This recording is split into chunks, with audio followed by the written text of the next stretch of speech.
Welcome to the Royal Mint's shopping experience. Tonight we're going to look at our latest release, the Golden Seal of Henry VIII. Since the reign of Edward the Confessor, seals have been used in Britain to symbolise the authority of the monarch. Now you can own these unique pieces of history. We'll be joined during tonight's session by colleagues from the Royal Mint Museum. Together, we'll explore the story of the Great Seals and look at the remastered versions available to purchase. Throughout the shopping experience, you can post questions to the Royal Mint team in the chat function, and they'll be happy to answer your queries.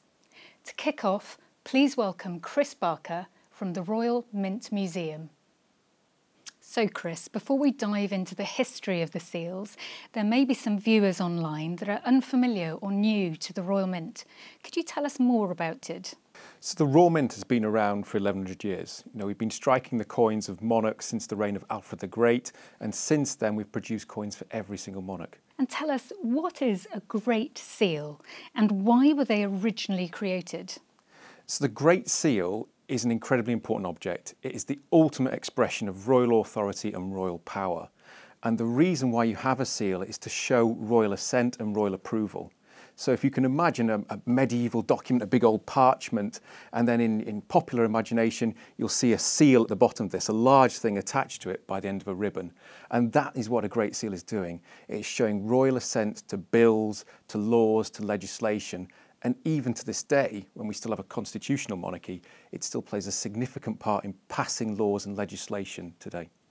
I'm really interested in the specific detail in the design of this particular seal. Could you tell us a little bit and share with our viewers what that detail symbolises?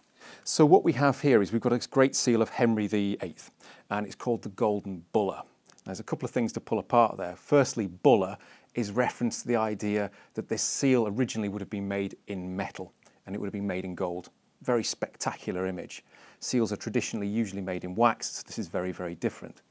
In terms of what you get on this seal, what you're dealing with here is a display of power and majesty. Seals have always been about that, but this one in particular is significant because we see Henry VIII enthroned in state, enthroned in majesty, seated on this grand elaborate throne, and on the reverse, the other side of it, you have the coat of arms. It's the elaborate coat of arms that you get with a crown on the top of this. And this is all about Henry projecting himself as a powerful European monarch, able to take his place with the most mighty monarchs in Europe.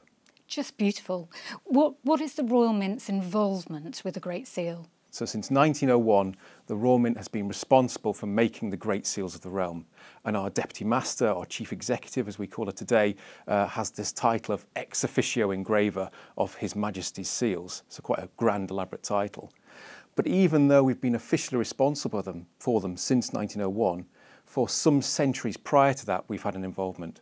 So we would actively check the quality of work made by private engravers to see whether the government should pay them the fee that they were charging.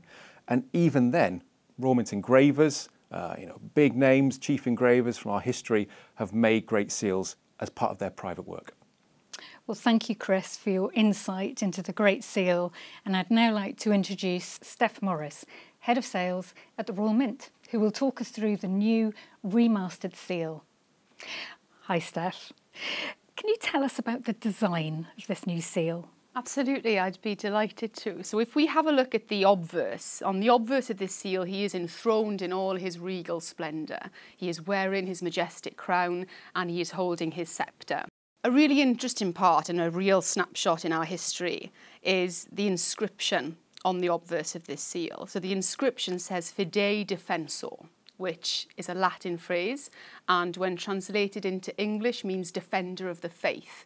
Now, this was a title that was given to King Henry VIII by Pope Leo X, back in 1521, I believe.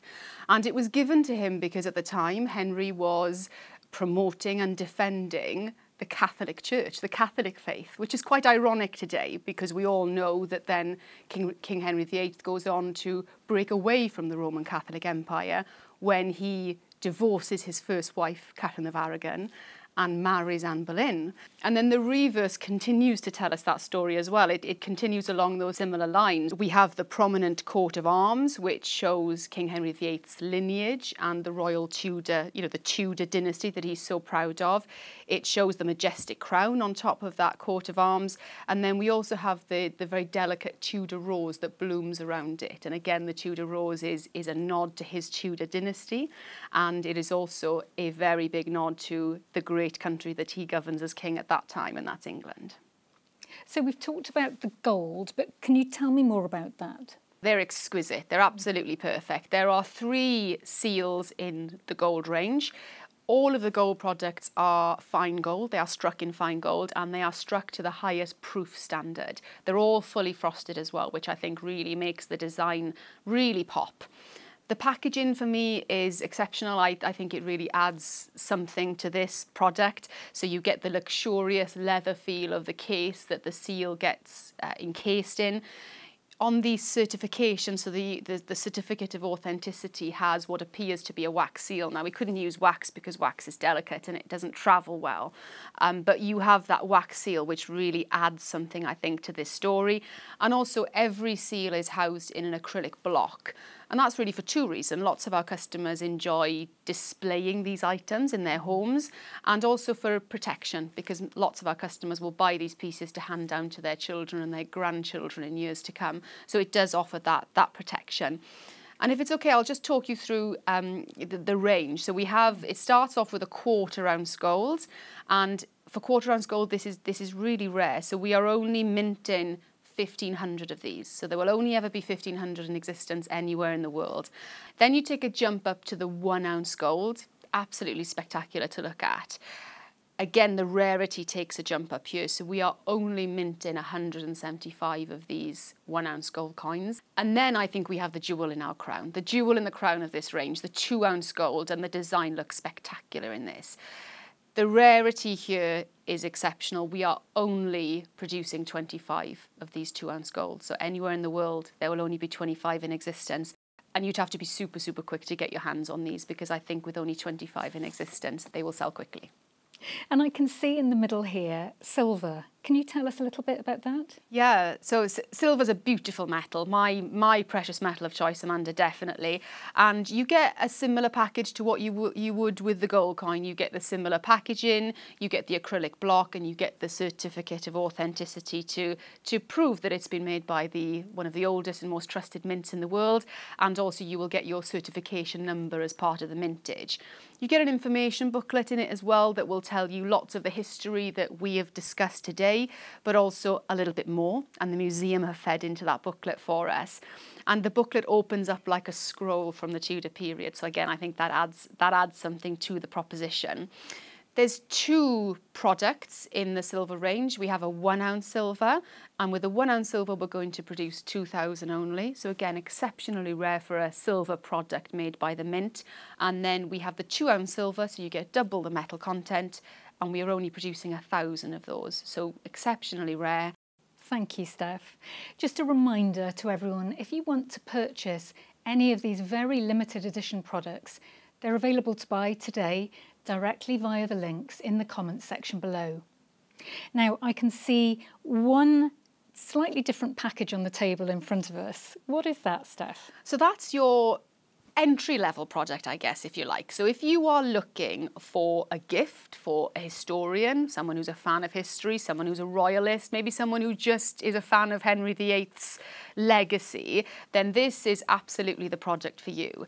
They are exactly the same in the design as the gold and silver are, but they are struck in what we call base metal. It's an alloy called cupronickel. And you get this awesome packaging that comes with it that also tells the story, so you really get a proposition out of it. And the packaging is also very displayable, for want of a better phrase. It's very easy to display that product. So an absolute perfect gift, or for someone who is new to collecting, or someone who wants to add something extra special to their collection. And unusually for this base metal project, usually at the Royal Mint we wouldn't put a mintage on these. We would mint as many that the market requires. But actually, because this is so special, we've capped that at 10,000. So again, only 10,000 base metal projects will ever be made by the Royal Mint of this great seal. Thank you so much, Steph. That's all we have time for today. Thank you to Chris and to Steph for talking us through these items and the history behind them. Of course, if you did want to purchase any of what you've seen today, you can do so both via the link on YouTube below or by going to the Royal Mint's website directly. Don't forget that our lovely customer service team will be sticking around for a while once the event ends to continue answering your questions. So if there are any details that you're unclear of, keep commenting in the chat. Thanks again for joining.